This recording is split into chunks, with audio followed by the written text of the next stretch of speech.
दोस्तों, ये कहानी हार्दिक नाम के लड़के की है जो दिल्ली में रहता है और वहीं एक कंपनी में जॉब करता है। ये बात तब की है जब वो अपने काम में ज्यादा बिजी रहता था। एक दिन उसके ऑफिस में एक वैकेंसी के लिए एक हॉट लड़की आई। उसकी उम्र 27 या 28 साल होगी। उसका नाम दीपिका था। लंबाई थोड़ी कम थी, एकदम भरे हुए बदन की थी। उसने एकदम टाइट पहन रखी थी जिसमें वो एकदम मस्त लग रही थी। उसने फॉर्मल शर्ट पहन रखी थी जिसके ऊपर के बटन खुले हुए थे, जिसमें से उसके दोनों कबूतर झांक रहे थे। अगले हफ्ते से उसने ऑफिस ज्वाइन कर लिया। धीरे धीरे दोनों की बातचीत होने लगी। कभी कभी हार्दिक उसको उसके काम से अपनी बाइक पर ले जाता था तो वो ऐसे चिपक के बैठ जाती थी कि हवा भी उन दोनों के बीच से ना निकल सके। दीपिका उम्र में हार्दिक से 5 साल बड़ी थी और मजे की बात तो ये थी कि वो अब तक कुंवारी थी। धीरे धीरे दोनों की दोस्ती काफी खुलेपन की हो गई और वो अक्सर देर रात तक बातें करते थे। हार्दिक अक्सर किसी ना किसी बहाने से दीपिका को टच कर लेता था और वो ध्यान भी नहीं देती थी।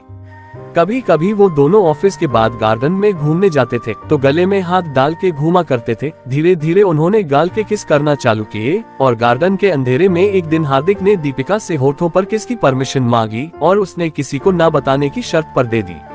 उस दिन के बाद से दीपिका का नाम सुना नहीं कि हार्दिक मदहोश हो जाता था, पर कोई ऐसा मौका नहीं मिल पा रहा था। इस बीच मैसेज पर दोनों एक दूसरे से ज्यादा ही खुलेपन के होते जा रहे थे। पर एक दिन किस्मत जाग गई और ऑफिस के 6 लोगों को ट्रेनिंग पर जयपुर जाने का ऑर्डर आया। 10 दिन के लिए वो सब जयपुर पहुंचे और होटल में सबको 1-1 रूम मिल गया और दीपिका का और हार्दिक रूम दूसरे फ्लोर पर ही था। रात को खाना खा के हार्दिक ने दीपिका को कहा, चलो मेरे रूम में चल के टीवी देखेंगे और बातें करेंगे। और फिर वो दोनों रूम में आ गए। टीवी चालू किया तो एक ज्योतिष प्रोग्राम आ रहा था जिसमें शरीर पर तिल के बारे में बता रहे थे। तो हार्दिक ने दीपिका को अपने पैर के तिल बताए और उसने कोहनी पर और उनकी शर्त लग गई किसको ज्यादा तिल है। हार्दिक ने शर्त उतार दी और अपनी पीठ का तिल बताया तो उसने कहा, एक बात बताऊं, मुझे भी एक स्पेशल जगह तिल है। हार्दिक ने स्माइल करके कहा, दिखाओ ना प्लीज। उसने हंस के मना किया।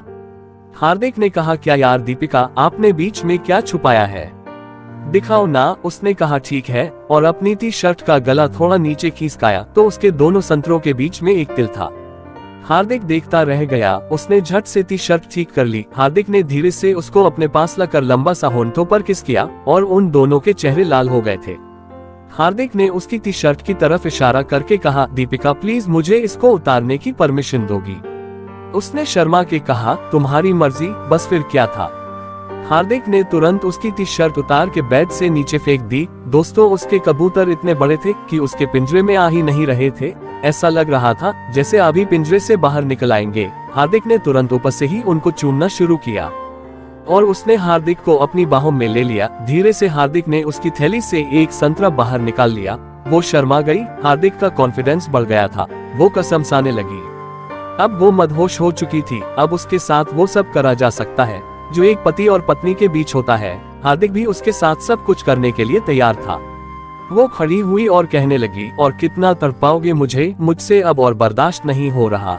जल्दी से अपना सामान मेरी गाड़ी में डाल दो, मैं मरी जा रही हूँ तुम्हारे घोड़े की घुड़सवारी करने के लिए। हार्दिक ने तुरंत अपना सामान उसकी गाड़ी में डाल दिया। फिर हार्दिक ने अपनी रफ्तार बढ़ा दी।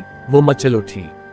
कुछ देर बाद दोनों ने पानी छोड़ दिया और वो शांत हो गए। फिर वो दोनों बेड पर लेट गए। उस रात हार्दिक और दीपिका ने कई बार सब कुछ किया।